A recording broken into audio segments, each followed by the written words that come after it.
Tari Rada Perahu adalah sebuah tarian penyambutan untuk para tamu dalam kegiatan. Tarian ini dimaknai seseorang bidadari kayangan yang turun ke bumi. Tari Rada Perahu awalnya sebagai tarian ritual, kemudian mengalami perubahan menjadi fungsi tari penyambutan. Para hadirin, inilah dia tari Rada Rahayu.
tangan untuk penampilan tari Radap Rahayu dari siswa-siswi SMP Negeri 1 kita. Baiklah.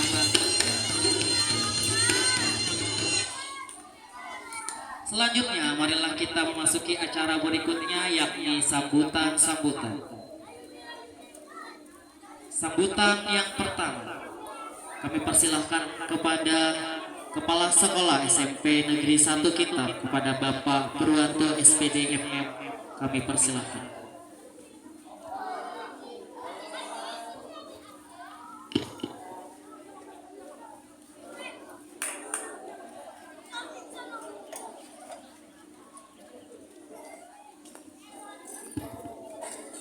Yes, selamat datang yang baru datang. Untuk sebelum Pak Pur mulai, semua siswa harap merapat ke lapangan utama. Ya, semua siswa boleh di depan bazar, boleh di depan sini. Yang penting merapat ke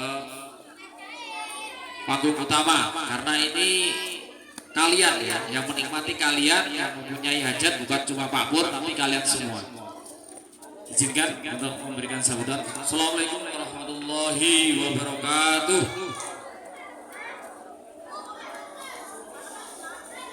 Yang saya hormati semua tamu undangan dari komite, dari Bapak Ralianto sebagai senior yang ada di sini, dan Bapak Ibu kepala sekolah ataupun yang mewakili dari sekolahnya masing-masing. Yang jelas di sini alhamdulillahirabbil alamin, kita panjatkan syukur kepada Allah Subhanahu wa taala, yang mana sampai detik ini kita diberi nikmat, yaitu nikmat sehat, yang bisa bertemu dalam keadaan sehat walafiat. Dan kita di sini sama-sama belajar Bapak Ibu. Jadi selama kita masih diberi nafas, selama kita masih diberi haturkan kepada junjungan Nabi besar Muhammad Sallallahu Alaihi Wasallam bersama keluarga, kerabat, supaya kita mendapatkan syafaat di hari akhir. Perkenalkan, di sini saya sebagai, bukannya dituakan, soalnya saya masih muda juga. Jadi di sini sebagai pimpinan atau SK pertama kepala sekolah, yaitu di UPTD SMP Negeri 1 Kintab, itu sejak 1 tahun yang lalu, yaitu 18 September 2023. Dan alhamdulillah di sini kita sudah menginjak sekolah ini 40 tahun. 40 tahun itu masa-masa yang benar-benar kedewasaan kita diuji.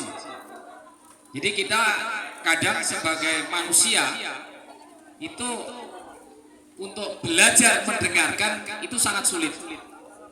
Itu sangat sulit saya akui. Jadi kita ini berusaha belajar mendengarkan. Mendengarkan bukan berarti mendengarkan cuma dari atasan kita atau dari teman sejawat kita, tapi dari anak-anak kita Bapak Ibu. Kita harus belajar mendengarkan, karena anak-anak kita itu bukan robot yang cuma diperintah A, B, C, dan D. Tapi kita belajar mendengarkan, apresiasi, mendengarkan ide-ide mereka. Itu yang saya pelajari sampai detik ini. Kita harus sabar mendengarkan, jangan menyela di antara omongan anak kita. Jadi kita harus belajar mendengarkan, karena itu sangat sulit Bapak Ibu. Berpandir bisa aja, misalkan Bapak Ibu ngomong merintah sama anaknya, bla bla bla, panjang kali lebar, luas tadi. Tapi kita kadang apa? Belajar mendengarkan itu tidak sepenuhnya. Nah itulah yang saya pelajari, yang perlu kita belajar bareng-bareng, yaitu belajar mendengarkan. Mendengarkan dengan sepenuhnya, hadir dengan sepenuhnya, tidak disambi dengan hal-hal yang lain. Itu sangat bermakna dan sangat penting bagi kita sebagai umur yang sekarang di sekolah kita umur 40 tahun. Jadi saya membuat program-program di sini Bapak Ibu itu berdasarkan apa? Antusiasme anak-anak. Bukan cuma usulan dari Bapak Ibu guru, tapi antusiasme dari anak-anak. Pak, gimana kalau kita adakan ini? Pak, gimana kalau kita adakan ini? Jadi anak itu ada 3 yang perlu dikembangkan. Ya, dalam diri anak-anak itu ada beberapa hal, yaitu pertama yang perlu kita perhatikan, dia mempunyai voice. Ya, voice yaitu suara yang perlu kita dengarkan. Yang kedua pilihan. Kalau dia mempunyai suara dan dia bisa pilih, nanti yang ketiga akan merasa apa? Memiliki. Jadi student agensi lah itu yang kami bangun di SMP Negeri 1 Kitab ini. Jadi program-program ini ide-ide mereka sebenarnya. Tepuk tangan untuk anak-anak SMP Negeri 1 Kitab. Ya selanjutnya Bapak Ibu, ini ada terima kasih yang sudah beratensi atau berpartisipasi untuk mengikuti perlombaan, untuk mengikuti ajang talenta yang akan kami buat, yang sudah kami buat untuk hari ulang tahun. Nanti insya Allah untuk tahun-tahun berikutnya tidak cuma di hari ulang tahun, insya Allah akan saya prediksikan sama anak-anak OSIS, sama anak-anak SMP Negeri 1 Kitab dan Dewan Guru, yaitu tentang ajang talenta. Di situ akan mengasah apa Bapak Ibu? Bukan cuma akademik. Untuk saat ini mungkin baru terbatas, yaitu tentang kesenian dan vokal dan lain sebagainya. Tapi untuk kedepannya rencana saya sama teman-teman sama anak-anak OSIS, yaitu semua kita wadahi, yaitu dari akademik, dari non akademik, yaitu dari olahraga, misalkan futsal antar SD, terus kesenian dan lain sebagainya, dan akademik juga. Jadi potensi anak itu akan kami kembangkan. Jadi menurut saya sekolah yang baik kita garis bawahi, sekolah yang baik bukan sekolah yang banyak prestasinya, itu menurut saya. Tapi sekolah yang bisa memfasilitasi, bisa memadai semua aspek-aspek yang ada di anak itu. Ya kita kembangkan bareng-bareng. Oh ya, anak ini potensinya ini kita wadahi, kita fasilitasi dengan beberapa program. Jadi bukan sekolah yang istilahnya ingin mendapatkan prestasi saja. Tapi saya di sini, sekolah sini saya bangun dengan senang, dengan kesadaran diri saya yaitu untuk mewadahi, untuk memfasilitasi anak-anak pian yang dari SD yang ada di sini, dari bidang olahraga, dari bidang akademik, dari bidang seni dan sebagainya. Itu yang saya canangkan pertama masuk ke SMP sini. Jadi alhamdulillah sudah berjalannya waktu, semua ekskul saya hidupkan, semua ekskul dari ekskul komputer, dari ekskul tari, dari ekskul paduan suara, paskibra, pramuka, dan olahraga. Kita kolaborasi bersama-sama Bapak-Ibu. Jadi bukannya kepala sekolah yang sok hebat, tapi dengan kolaborasi kerjasama dari semua pihak, dari siswa, dari guru, dari komite, dan dari luar semuanya. Itulah yang mendukung semua. Pergerakan kita lebih cepat, lebih agresif, dan dampaknya akan lebih luas, yaitu berdampak pada siswa dan siswa. Itu saja penyambutan dari saya. Terima kasih untuk bapak-bapak komite, bapak-bapak yang hadir di sini, yang telah berpartisipasi penuh mendukung jalannya kegiatan ini selama 3 hari kemarin sampai ini hari puncaknya. Terima kasih juga untuk ketua komite dan jajarannya dan dari PT Sinar Alam. Terima kasih juga Bapak. Jadi terima kasih untuk semuanya. Di sini kita sama-sama membangun, bukan cuma di SMP 1 Kitab, kita membangun pendidikan di UPTD SMP Negeri 1 Kitab dan membangun pendidikan di kecamatan sekitar. Terima kasih dari saya. Assalamualaikum warahmatullahi wabarakatuh.